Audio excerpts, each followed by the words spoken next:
Seja bem-vindo, Deus abençoe sua vida. Café com Graça no ar, começando essa jornada semanal de devocionais e você é muito bem-vindo estando conosco assistindo essa live agora às 6h30 da manhã. Porém, você pode estar também ouvindo essa mensagem no outro horário.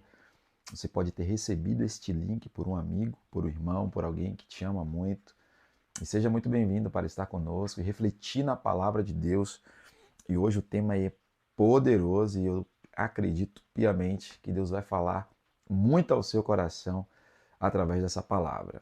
Para a gente começar, não esquece, já aperta o like, já compartilha essa live para mais pessoas. Você que será impactado, eu não tenho nenhuma dúvida, coloca nos comentários. Você que não está inscrito no canal, se inscreve, aperta o sininho para receber mais mensagens como estas.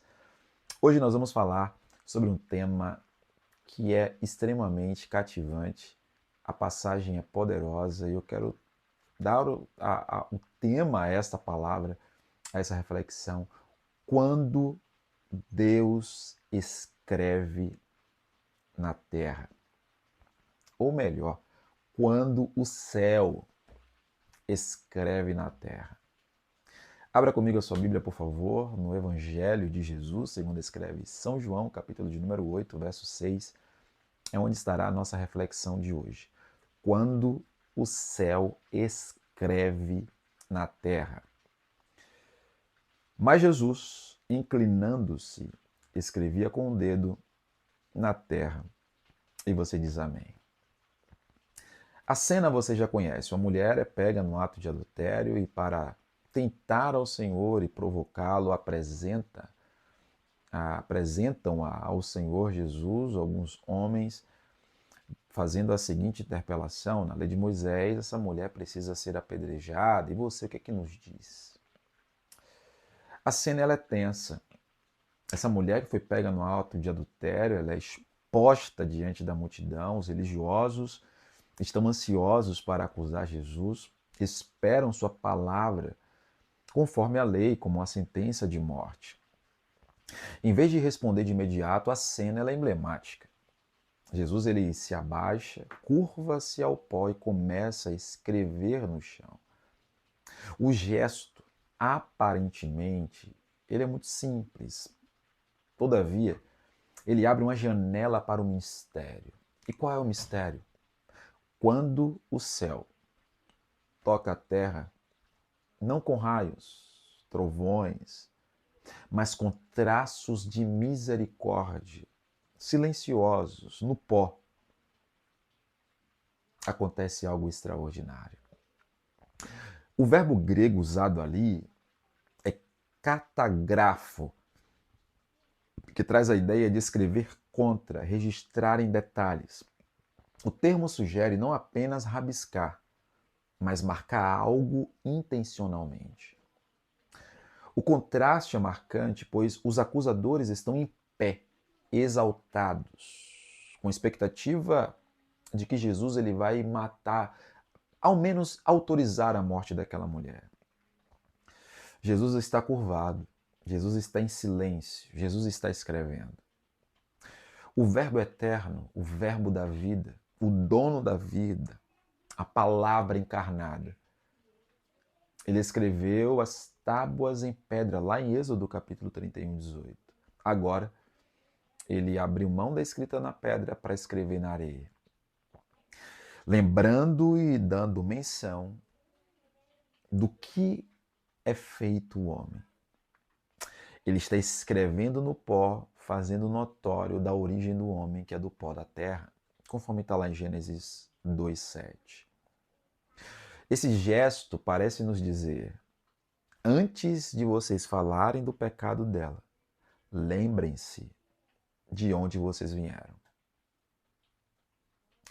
O silêncio de Jesus ele é muito mais eloquente do que mil discursos. Imagina a cena, Jesus encurvado, escrevendo no pó, e a imaginação de todos aqueles religiosos, ou daquela mulher, o que é que ele estava fazendo ali.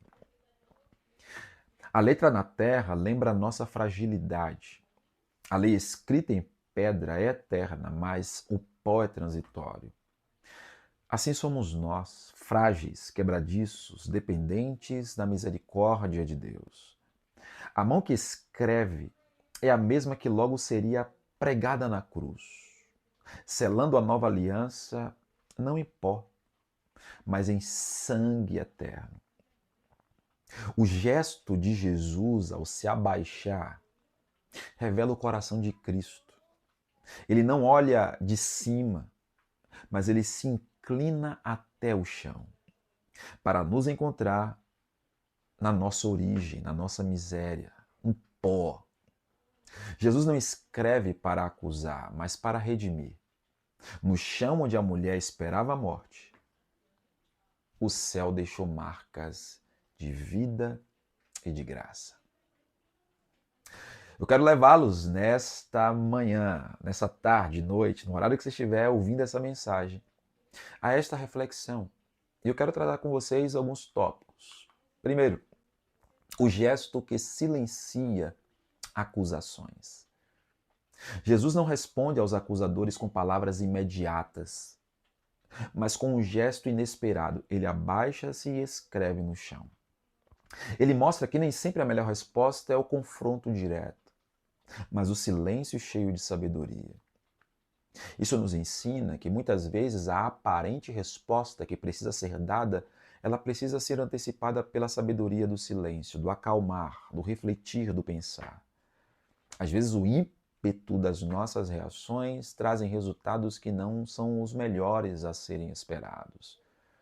Jesus, ele aguarda, ele se encurva, ele escreve. Ele não está muito preocupado com a inquietude ou a ansiedade dos acusadores.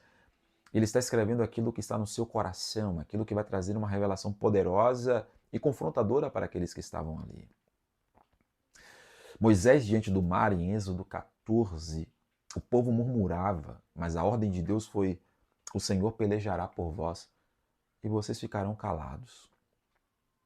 Jesus diante de Pilatos, em Mateus 27, ele não responde às acusações, cumprindo o que está escrito em Isaías 53:7, dizendo que ele seria levado ao matadouro como ovelha muda. Preste atenção. O silêncio de Cristo é, muitas vezes, muito mais eloquente do que o discurso dos homens. Eu queria que você pensasse um pouco sobre a nossa capacidade de entender a necessidade de nos silenciar e entender também o silêncio de Deus nos momentos pelos quais nós queremos avançar. O gesto de silêncio de Jesus, ele acalma as acusações. Sabe, às vezes, quando nós temos a vontade de nos defender, de nos representar, de nos justificar, muitas dessas vezes o Senhor está dizendo: você precisa, na verdade, se calar. A verdade não precisa de defesa. Existe um tempo certo para nós nos posicionarmos. E Deus também nos ensina através do seu ato. O gesto que silencia acusações, número 1. Número 2, o verbo que escreve no pó. Quando Jesus escreve no chão, ele não apenas desconcerta os acusadores, mas também dá um sinal teológico profundo, perceba? O Deus que antes escreveu em pedra para revelar sua santidade, agora escreve no pó para revelar sua graça. A pedra é símbolo do peso da lei, o pó da fragilidade humana. O Verbo eterno mostra que a santidade de Deus e a miséria do homem se encontram no gesto de misericórdia. Em Números, no capítulo 5, verso 23, no ritual da mulher suspeita de adultério, observe, o sacerdote escrevia palavras de maldição em um livro e as apagava na água amarga. Jesus, diante de outra mulher acusada, escreve não palavras de maldição, mas sinais de graça. Ele interrompe o ciclo de condenação, mostrando que a graça, ela superabunda o pecado. Aonde o homem tenta colocar o ponto final, Jesus estabelece uma nova história. Em Daniel capítulo 5, verso 5, na festa de Belsazar, uma mão divina descreve na parede, trazendo juízo, Mene, Mene, Tekel, Parsim. Ali a escrita de Deus condena um reino inteiro. Em contraste, no chão de Jerusalém, o dedo de Cristo escreve para calar acusações e libertar uma alma. Se a lei gravada em pedra produz juízo, a graça escrita no pó nos conduz à salvação.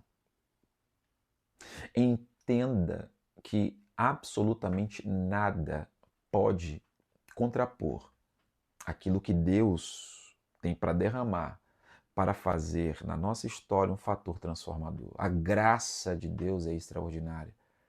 E nós temos o Verbo de Deus escrevendo na areia para nos justificar. Número 3, o mestre que se inclina até o pó. Ao se abaixar, Jesus assume a postura de quem não condena de cima, mas desce até o nível da fragilidade. Fragilidade humana esta que é exposta. Ele se aproxima da mulher no chão, não dos fariseus em pé. Em João, no capítulo 13, Jesus se levanta da ceia, se cinge e se abaixa para lavar os pés dos discípulos. Filipenses, no capítulo de número 2, verso 6, Cristo sendo Deus se esvaziou e assumiu a forma de servo. A condição de um Deus que está no alto, sempre se encurvando para estar com o seu povo. Um Deus que abre mão da sua glória no alto, que estar agora embaixo, fazendo notória sua manifesta graça. Cristo se inclinou tão baixo que ninguém pôde dizer: estou fora do seu alcance.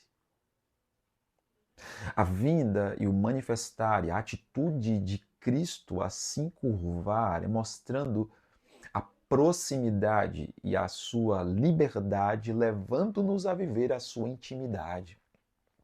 O Deus que encarna, vive entre nós, experimenta da sua humanidade para nos trazer para perto. O mestre que se inclinou no pó é o mestre que está conosco nas nossas mais terríveis situações. Não existe pecado tão grande que possa perpassar a grandeza da graça. Não existe homem no mais fundo abismo que também não mereça a visitação de um Deus que perdoa. Deus é gracioso extraordinariamente, ao passo de se colocar no nosso mesmo nível para nos resgatar. Ele não abre mão da sua glória, mas ele se torna humano para com os homens estabelecer relação para trazer a perfeita salvação. E nós somos gratos por esta graça. Em quarto lugar, do pó à dignidade restaurada.